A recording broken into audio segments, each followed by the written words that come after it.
The sages ruled that deaf mutes, people who can't hear and can't speak, can't be punished if they break a law.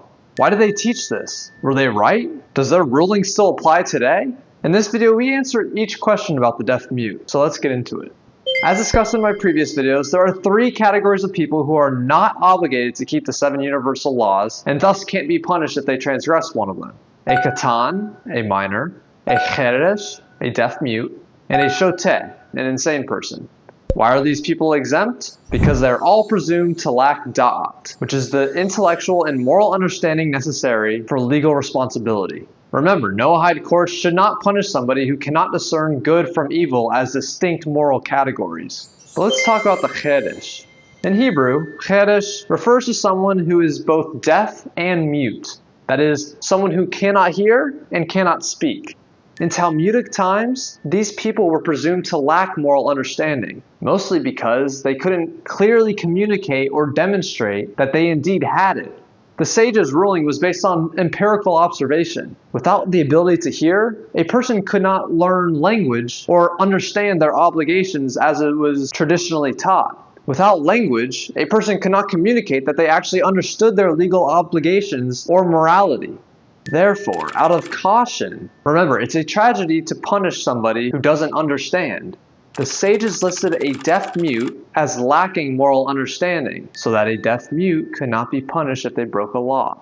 However, today, through sign language, deaf education, assistive technologies, and better psychiatric assessments, we know that many deaf mutes are indeed capable of moral understanding.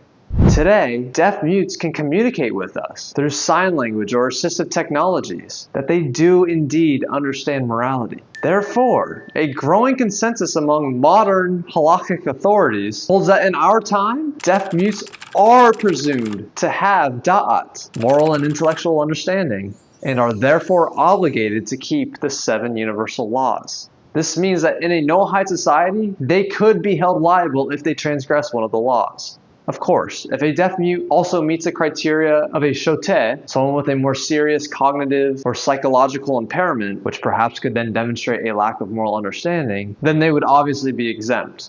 Now, it's important to note regarding this modern consensus that some legal authorities disagree. They argue that long-standing halachic categories like a cheresh cannot be redefined without more formal rabbinic authority like a Sanhedrin. Still, others remain cautious, questioning whether all deaf mutes really have the moral understanding that the legal category requires. Still, the prevailing view today is that deaf mutes do have moral understanding and are therefore fully obligated and accountable under the 7 Noahide Laws. So then, were the ancient sages wrong? Not at all. The sages ruled correctly based on the knowledge of their time. Remember, the main legal principle here is moral understanding. Whoever lacks moral understanding is not punished. Therefore, since the sages could not verify that the deaf mute had moral understanding, they were right to exclude deaf mutes from liability. Remember, the Torah is eternal and responsive. Both the earlier sages' rulings and the modern sages' rulings, which seem to contradict, are indeed correct.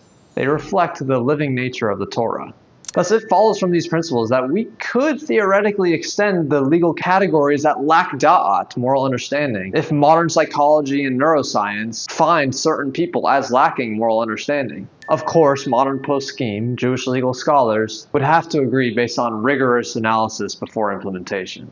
To close, in modern times, a cheresh, someone who is both deaf and mute, is fully obligated to follow the 7 universal laws. Now, if you read the oral Torah, they are listed as not obligated, such as in Maimonides' Laws of Kings and Wars, and this is because the sages presumed that they lacked moral understanding. But today, based on our improved information and tools, many halachic authorities recognize that such individuals do have moral awareness and are therefore obligated to keep the 7 Noahide commandments.